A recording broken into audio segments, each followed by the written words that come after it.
Les temps sont durs pour le secteur sidérurgique qui subit depuis le début de l'année la chute drastique des cours de l'acier.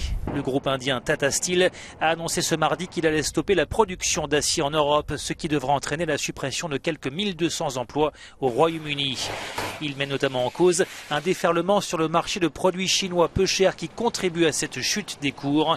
Une livre forte associée au coût élevé de l'électricité sont des handicaps supplémentaires. Actuellement, le prix de l'acier s'établit à $210 la tonne contre $490 au mois de janvier. Depuis, il ne cesse de reculer. Les entreprises britanniques craignent pour leur survie face à une concurrence chinoise de plus en plus féroce qu'elles jugent inéquitable. Ce que l'on sait, c'est que les Chinois sont capables de vendre leurs produits moins chers qu'au Royaume-Uni, évidemment en partie grâce à une main-d'œuvre bon marché. Les Chinois sont capables de produire plus, à faible coût et d'avoir davantage de parts de marché. Mais le prix que les Chinois ont fixé pour vendre l'acier n'est possible que grâce aux subventions qu'ils reçoivent. Or, c'est une manière de déstabiliser l'industrie au Royaume-Uni et dans d'autres pays.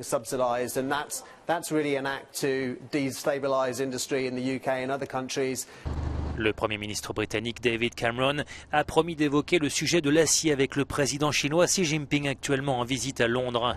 Le secteur exige des décisions fortes, sachant que des mesures ont déjà été prises. L'Union européenne a imposé des taxes sur l'acier chinois pour faire en sorte que le prix de l'acier chinois qui arrive jusqu'aux consommateurs européens soit juste. Mais il y a un problème dans cette industrie et nous devons équilibrer les différentes industries et les différents secteurs.